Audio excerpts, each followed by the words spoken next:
Hello, today we learn the history of Mesopotamia. Let's start. In the quiet of the ancient night, beneath a sky heavy with stars, two great rivers flowed endlessly through the land, the Tigris and the Euphrates. Between them lay a vast stretch of earth, golden and rich, kissed by the sun and shaped by the waters. This land would come to be known by a name whispered across time: Mesopotamia, the land between the rivers. And here, thousands of years before the birth of empires, humanity learned to build, to write, to dream. Long ago, around 6,000 years before our time, scattered tribes wandered across this fertile crescent. The seasons changed with the will of the rivers. When the waters rose, they brought new life to the soil. When they fell, they left behind cracked earth and silence. But the people who lived here saw opportunity. They began to dig canals, to guide the water where they wished. They built dikes to protect their crops, and from the mud they molded their homes. In doing so, they built something the world had never seen before: a city. The first cities rose slowly, as if waking from a long dream. Eridu, Uruk, Ur, Lagash, names carved into clay tablets that have survived for millennia. Each city was a world unto itself, a cluster of homes built from mud brick, narrow streets filled with traders, farmers, and children's laughter. At the center stood the ziggurat, a stepped temple rising like a mountain of man-made stone. The people believed their gods lived high above, and these temples were bridges between earth and heaven. Among these early city builders were the Sumerians. They did something truly extraordinary. They organized themselves. Each city had its ruler, a Lugal, or big man, who acted as both king and servant to the gods. Around him worked scribes, priests, farmers, potters, soldiers, all connected through duty and belief. The Sumerians created the world's first known system of laws, trade, and writing. Their world was simple, yet filled with wonder. They looked at the heavens and saw patterns: the moon waxing and waning, the stars shifting across the seasons. From these patterns, they made calendars, guiding their planting and harvests. As night fell, the city of Ur glowed under oil lamps. Smoke from cooking fires curled into the dark sky. From the ziggurat steps, priests sang low hymns to the gods, their voices blending with the sound of frogs by the canals. Children slept beside the clay walls of their homes, and somewhere, a scribe worked late, pressing tiny wedge-shaped marks into wet clay, recording the life of his city for future eyes to read.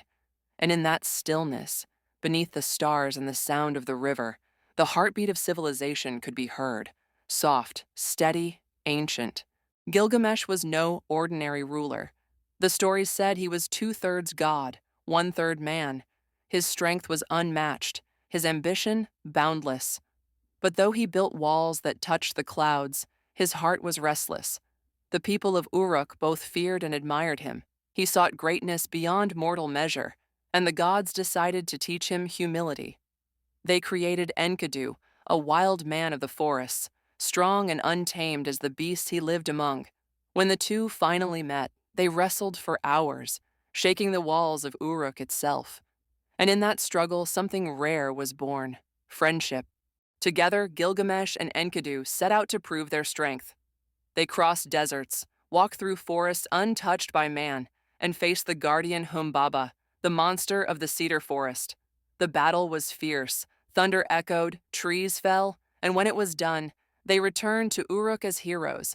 But their triumph came at a cost. The gods watched and decided the friendship had made Gilgamesh too bold. To remind him of mortality, they struck Enkidu with illness. For days he lay still, until at last the wild man who had once run free with beasts fell silent forever. Grief consumed Gilgamesh. He wandered the deserts in despair, searching for a way to escape death itself.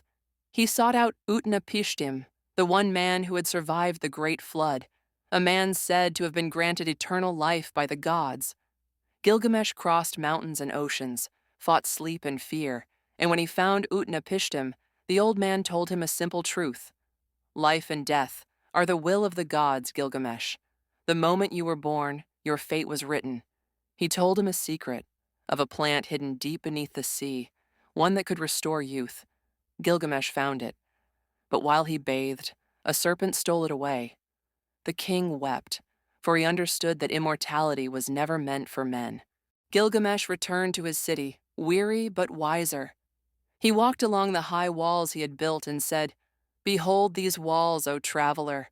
They are my true immortality." The story of his journey was carved into clay tablets, copied and passed down through ages.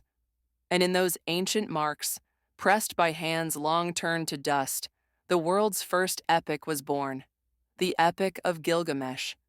His story would survive floods, wars, and empires.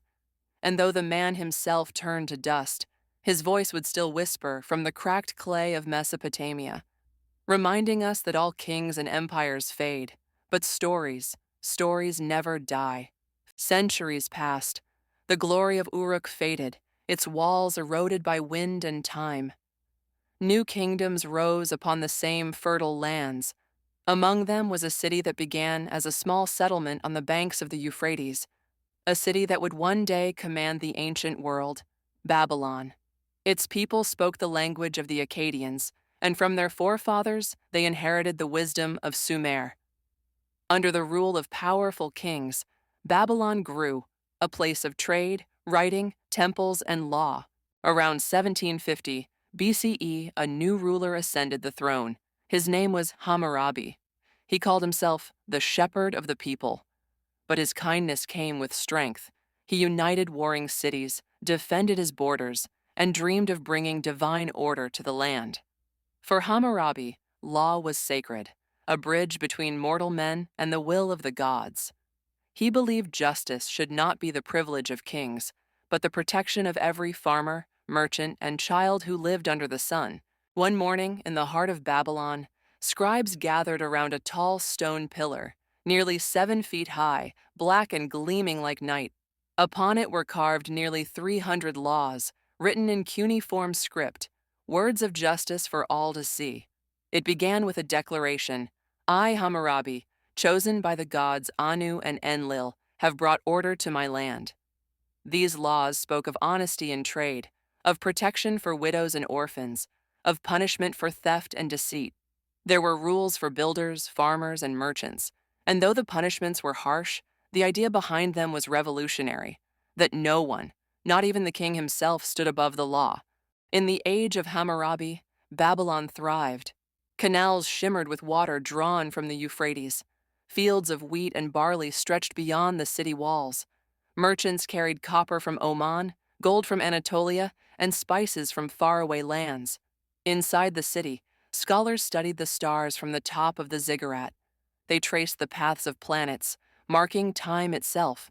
These were the first astronomers, and their careful watching of the skies would one day give birth to calendars and constellations still used thousands of years later, soft harp-like sound, representing the flow of time.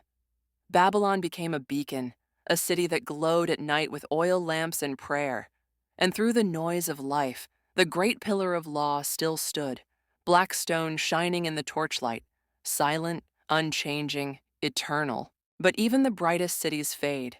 As the years turned to centuries, new empires rose in the east, the Assyrians, the Persians, and Babylon's glory began to wane. Yet, the idea Hammurabi carved into stone never vanished.